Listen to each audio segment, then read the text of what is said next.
Hey everyone, and welcome back for another deep dive. Today we're diving into your submitted podcast episode about building habits for financial freedom. Mm, And it's a topic I know a lot of us are thinking about, right? right. Who doesn't want to be financially free? It's definitely something I think most of us strive for. And what's interesting about this particular episode is how it frames financial freedom. Yeah. Not as this far off dream, Right. but as something achievable by cultivating specific habits. I like that it feels way less intimidating Yeah, than some get-rich-quick scheme. right. So before we really unpack these habits, I'm curious about your take on how this episode defines financial freedom. Sure. What stuck out to you? It really boils down to aligning your finances with your personal definition of freedom. Okay. It's not just about hitting a magic number in your bank account, Right. but about having the resources and flexibility to design a life you don't need a vacation from. Okay, I love that. It's about having choices, right? So what would true financial freedom look like in your life? Hmm. Take a segment to really visualize that. Yeah. Now let's see how these 5 habits can help us get there. Hit me with habit number 1. All right. It starts with setting clear financial goals. Okay. But the key here is to break down those big, audacious goals Yeah. into smaller, manageable milestones. Right. The episode uses the example of paying off $5,000 in credit card debt within a year. Okay. If you break that down, it's about $420 a month, a much less daunting figure. Right. And you can even break it down further if needed. Right. It makes it feel way less overwhelming. Exactly. I'm a big fan of that bite-sized goal setting. Yeah. Okay, what's habit number 2?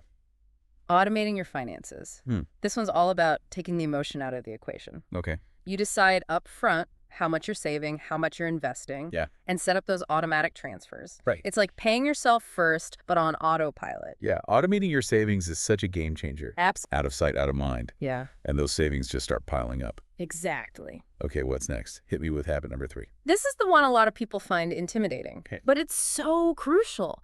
Investing early and consistently. Right.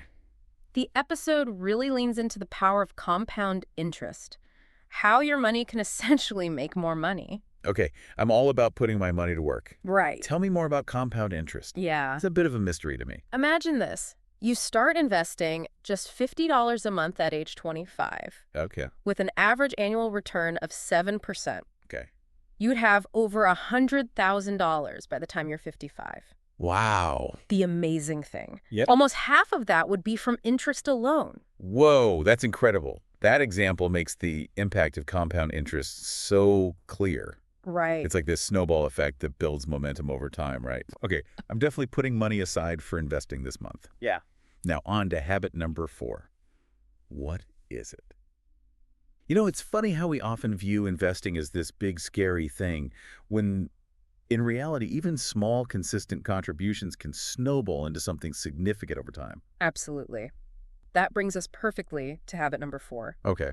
which might be the most discussed and sometimes dreaded principle in personal finance, living below your means. Yeah, that one can be tough for a lot of people, especially with all the pressures of modern life and consumerism. Exactly. It's easy to fall into the trap of lifestyle creep. You get a raise, Right. you upgrade your car or apartment, Yeah. and suddenly you're not that much better off. Oh, tell me about it. I'm Oh. definitely guilty of that. Yeah. But the episode makes a great point about how it's not about deprivation, Right. but about being intentional with your spending and prioritizing your values. Precisely.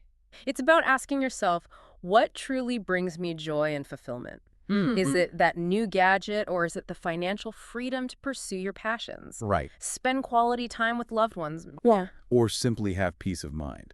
It's about aligning your spending with your long-term goals, right? Exactly. Now, before we move on to the final habit, Okay. I think it's important to highlight something that struck me about this episode. Okay. It's easy to view these habits in isolation, Right. but they're all deeply interconnected, wouldn't you say? Totally. Like, you can't really automate your finances effectively. Habit number 2. If you haven't first established clear financial goals, habit number 1. Right. It's like setting out on a road trip without a destination in mind. Exactly. And remember how we talked about the importance of investing early and consistently? Habit number 3. Right. Well, living below your means, habit number 4, gives you the financial breathing room to make those investments in the first place. So true. It all ties together. Okay, I'm ready for the final habit. It's okay. Let's hear it. Okay, we've explored these 5 habits, and I'm really feeling inspired to make some changes in my own life. That's awesome. It's not just about theory, it's about taking those first steps and making these habits a part of your everyday routine. Exactly. So the episode we're analyzing poses this great question, Okay. and I'm excited to throw it to you. Okay. If you had to pick one of these habits to focus on right now, which would it be and why? Oh, I love that question. It's all about taking a step back and recognizing what's going to have the most impact on your financial journey. Yeah, maybe you're already on top of your investing game, Right. but you need to get better at setting clear financial goals. Or maybe you're ready to ditch impulsive spending and start automating your savings. Right. Or perhaps you're feeling overwhelmed by the whole investing thing and you just need to take that first step, even if it's just $50 a month. Right. Or maybe you're ready to really commit to living below your means. Yeah. And of course, never underestimate the power of continual learning. The beauty of it all is that these habits aren't mutually exclusive. Right. It's a continuous process of self-improvement. Exactly. We're always learning and growing. Yeah. So what's your takeaway? Which habit are you going to focus on? I'm curious. This is great, and I think this episode really highlights that achieving financial freedom is a journey, not a destination. All right. It's about making small, consistent changes that accumulate over time. And who knows, maybe you'll even inspire others along the way. That's right. So until next time, keep learning, keep growing, and keep striving for that financial freedom. And remember, you're not alone. See you on the next deep dive.